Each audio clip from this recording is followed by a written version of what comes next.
人的一生至少有1/3的时间是在床上度过的，由此可见，床在家庭生活中的重要性不言而喻。但是，生活中有很多朋友在装修时候对床并没有深刻了解，对于挑选床更是很随意，往往只是看了看床的款式和价格，基本就定了。结果用过之后发现并不舒适和省心。其实买床也是有很多门道和学问的。这一期咱们抛开专业知识不讲，主要教大家买床如何避坑，告诉你哪些款式不能选，不是瞎说，都是过来人的经验教训。不选 PU 皮革软包床。软包床确实靠背比较舒服，很适合靠着看电视、看书等休闲活动，而且外观也漂亮大气。但 PU 皮革材质的软包床真的不建议买。虽然很多商家会利用价格优势来打动消费者，但是当下多数的 PU 软包床头使用的都是低端人造革聚酯纤维包的床头，环保性很差，还非常的不耐用。而且这种皮革床头稍微受潮就会生霉，导致脱皮或者开裂。另外，吸湿性差，透气也性差，还有一起静电不好打理的弊端。网友反馈，网友艾特艾米买床的时候光想着好看了，完全没想到这种床会掉碎屑，后来索性拿罩子罩起来，但打扫卫生时还是好多碎屑，太糟心了。建议这类软包床真的是一分钱一分货，不要贪图便宜，预算高就选真皮，预算低就选布艺。不选沙发床。沙发床说白了就是既能当床用，又能当沙发。很多人买它的目的就是觉得不占用空间，还能两用，觉得很划算。但其实生活中这种沙发床不仅利用率不高，实用性也很差。虽说能两用，但实际体验后你会发现它既缺乏床的舒适度，又没有沙发的稳固性，要它何用？而且它的使用寿命也短，因为这种床通常都需要依靠伸缩装置来进行折叠变形，长期伸缩必然会影响它的使用寿命。如果只是偶尔使用问题不大，若是使用的很频繁，就非常容易坏掉。网友反馈，网友艾特哎呀，说实话，我家的沙发床买来半年多了，拿来当床就用过一次，睡上去很硬，一点不舒服，后来就干脆闲置了。建议想入手沙发床的朋友真的慎重，使用频率低，故障率还高，一点性价比没有。不选收纳箱体床。很多小户型的家庭都会面临收纳空间不足的问题，所以就会想到收纳箱底床，用它来增加收纳空间，觉得它既能用来休息，又能用来储物，一举两得。然而往往是事与愿违，特别是这种板式收纳床，无论是装杂物还是装衣服，通风性差，长期压在阴暗的床下，衣物很容易发霉有异味，也会对健康有隐患。另外，这种板式床，床板加床垫自身就很重，因为没有液压感，想抬起拿取物品会超级吃力，尤其是对上了年纪的老人年来说更是不友好。网友反馈，网友艾特烟台小超哥，怎么说呢？为了多这么点收纳空间，却要牺牲床体不透气，衣物发霉有异味，卫生不好打扫的窘境，真的好不划算，下次不会再买了。建议如果实在需要用床箱做收纳，也建议选那种排骨床架，带液压感的，透气性有保障，拿取东西也不费力。不选铁架床。铁架床非常有个性，与众不同，看着高雅结实，虽然优点很多，且摆放在家里也很有艺术感，但是还是不建议大家买，因为众多业主反馈，缺点实在数不胜数，比如生锈、有异响、有划痕、怕磕碰、安全隐患等等。以下内容全部来自网友的真实评价。网友反馈，网友艾特甜蜜蜜，我家的铁艺床安装费时不说，睡觉的时候翻身就还有异响，睡觉都不踏实，超级窝火。网友艾特小王很抠，这种金属材质的铁艺床摸着也是冰凉凉的，感觉和家里的温馨和舒适感完全不搭。网友艾特星辰666，原以为他的铁艺床是硬材质，会很结实耐用，结果完全不是那么回事，非常怕磕碰，还不耐滑，一旦出现划痕和掉漆，根本没办法修复，疤疤点点的，严重影响美观。家里有小孩子的，真心不建议买，安全有隐患。不选低价美式床。美式床造型多，雕花多，看着非常的高贵典雅、华丽大气，但要选就买纯实木的，价格太便宜的美式床千万别买。这类床一般它的床头床尾多数是用中纤板或爆花板材质做的，最大的问题就是质量堪忧，遇到水就会膨胀变形，发霉后还会滋生细菌，产生霉菌。而且这种低价美式床都是用软包搭配雕花，除了那些开裂问题，还存在对皮质保养的问题。如果不维护保养的话，时间一长，皮革韧性变差，皮质就会变脆，会一样出现脱皮现象。网友反馈，网友张小陈 ZZ， 我当初就是图便宜，看着外形挺好看的就买了，结果没用半年就扔了，掉皮开裂不说，味道还很大。小东建议，如果条件允许，还是建议大家选造型简单的纯实木床，环保耐用，也更为省心。6. 不选矮脚床，这种款式床，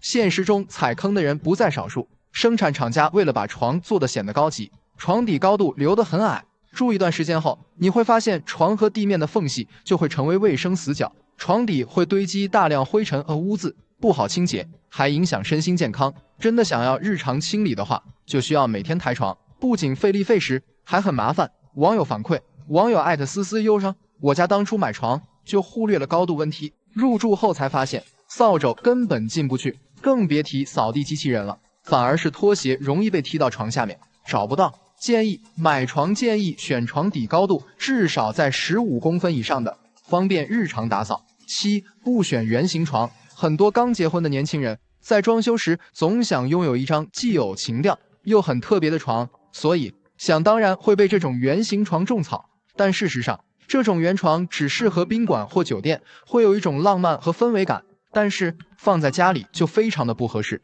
首先就是不规则的造型，体积还大，超级占地方，不仅会影响两侧过道行走，还会让整个卧室显得非常的拥挤。其次，圆床的床上用品也不好搭配，一般的床品都不配套，需要单独定制购买，这样花费就会高。另外，它还属于异形床，卫生也难打理。网友反馈，网友BGM 日记，当时买圆床就是图新鲜，买完就后悔了，看着很大，其实两边很短，我和我媳妇经常睡到半夜，为了抢地盘拌嘴吵架，没办法，为了家庭和谐，干脆直接换掉了。好了，以上就是给大家总结的7种不实用的床，都是过来人的经验总结，希望大家不要踩坑。床是用来休息的，不需要太多华而不实的设计，要以简单实用为主，选到舒适的床真的可以提升居家的幸福感。家用电器是我们居家生活的必需品，不仅能解决生活难题，还能提高生活品质。购买家电，很多人的想法是不用买贵的，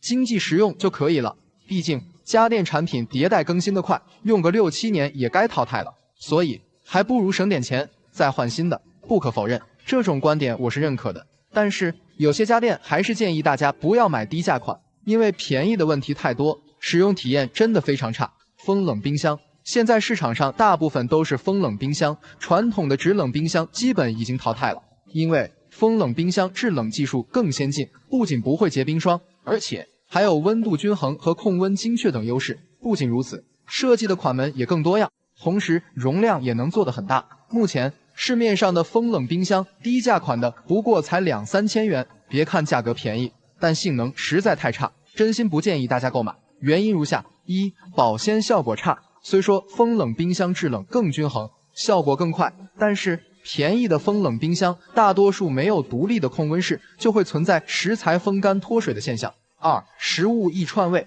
便宜的风冷冰箱基本上都是单循环系统，冷风在冷藏室和保鲜室中反复循环，时间一长就会出现食物相互串味的情况。3. 耗电高，噪音大，便宜的风冷冰箱不管是压缩机还是风扇也都是定频的，定频技术就是通过不断启停来控制冰箱温度，这就导致冰箱的耗电量高，同时带来的噪音也大。选购建议：1. 选购风冷冰箱，建议首选10字门或多门冰箱，相比于3门或对门款式，增加了干湿分储区域，优势在于冰箱内的空间利用更加合理，食物保鲜效果也更好。2. 风冷冰箱技术主要取决于循环系统，建议购买双循环或多循环系统的，冷冻室和保鲜室都是独立循环，可以解决食物间相互串味的问题。3. 对于风冷冰箱，要选搭载变频技术的，最好是双变频压缩机加风机。变频式的风冷冰箱不仅节能省电，同时还能减少噪音的产生。壁挂空调，相信大家都不会陌生，夏天用来制冷降温，冬天用来制热供暖。目前在家庭中使用最多的就是壁挂空调了，因为壁挂空调价格便宜，安装方便，而且结构相比简单，有着制冷效率快、维修维护成本低等优势。买空调，很多人会认为同样都是制冷制热，性能都差不多，所以没必要买贵的，只要认准大品牌，选个便宜的就行了。但事实上，不同价位的空调，即便是同一个品牌之间的差异还是很大的，不仅仅是制冷效率不同，使用体验上也有很大区别，所以不建议大家买低价款。原因如下：一、制冷效率低，即使同一个品牌的空调，制冷效率也不一样。便宜的基本都是面临淘汰的定频技术，制冷效率低，室内温差大。二、耗电量高，即使相同匹数和功率的空调，工作时产生的耗电量也大不相同。便宜的基本都是3级以上能效等级，所以带来的结果就是耗电量高。三、使用寿命短，噪音大。空调的核心就是压缩机，便宜的空调压缩机的质量也不行，工作时不仅噪音大，而且坏了没法维修。选购建议：一、选购壁挂空调。首先，变频技术，变频空调可以更精准地控制温度，让室内温差小，体感更舒适，而且同时噪音小，更节能等优点。二、至于空调的能效等级，建议优先选择1、2级能效的，好处就是省电。三、空调的压缩机要认准大品牌，比如格力琳达、美的美知、海尔海力等都是非常不错的。燃气热水器，目前热水器市场的主流产品还是以电热水器和燃气热水器为主。和电热水器相比，燃气热水器的优势更加明显，出水量大，供水充足，而且是即开即热。因此，现在购买燃气热水器的家庭也越来越多了。在我看来，如果是电热水器，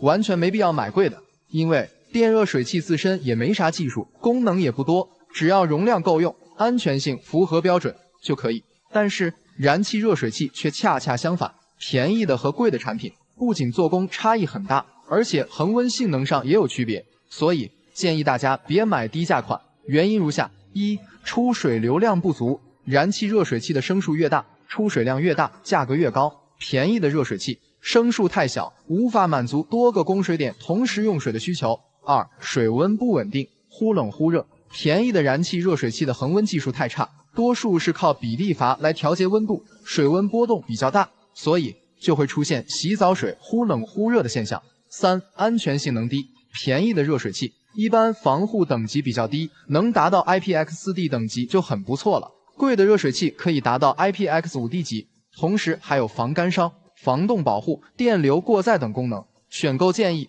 一、选购燃气热水器，建议买16升以上的，同时尽量选带增容功能的。二、恒温方式，建议选择水汽双调控温的，温差可以精确到1摄氏度左右，性价比高。三、选择带零冷水功能，一定要考虑好需求。虽说体验感更好，但需要安装回水管或热水循环泵才能实现，费用贵，后期使用成本也高。投影仪，目前家用投影仪非常普通了，即使在小房间里也能带来大屏幕的观感，所以也深受年轻人的喜爱。而且和电视机相比，优势也比较明显，比如它的设备体积更小，方便自由移动，不需要固定在一个位置，适应范围更广。如果购买液晶电视，原则上没必要买太贵的，因为使用率低，画质区别并不大。但是低价款的投影仪还是建议大家谨慎购买，原因如下：一、画质效果有限。要知道，现在的液晶电视技术成熟，画质基本上都是4K 的分辨率，但是便宜的投影仪可能1080P 的分辨率都达不到，所以观看效果也会大打折扣。二、观看环境要求高，投影仪与电视技术不同，对外界的光更敏感，便宜的投影仪普遍存在亮度低、抗光性差的缺陷，所以这也导致白天有阳光的情况下，不拉窗帘根本看不清，晚上使用时不关灯的话，画质也会受影响。三、使用寿命短，便宜的投影仪使用的基本都是传统的灯泡光源，使用寿命较短，长时间使用亮度还会减半，同时存在散热上的缺陷，机器发热严重，噪音还大。选购建议：一、选购家用投影仪，要关注流明数参数，它决定了白天观看时的清晰度。客厅使用建议选择1500 ANSI 流明以上的，客厅和卧室都适用。二、对于投影仪来说，要想画质清晰度高，建议至少是1080P 的分辨率，低于这个值的就不要买了。三、光源，推荐选 LED 光源和激光光源。LED 光源虽然现在的技术亮度还不够，但使用寿命长，激光光源各方面都好，就是价格贵。说在最后，家用电器虽然并不是越贵越好，但以上这4种家电则是贵有贵的道理。如果不想在后期的使用中越用越糟心的话，建议你别图便宜去买低价款。当然了，如果不认同我的观点，可以留言讨论，说说原因。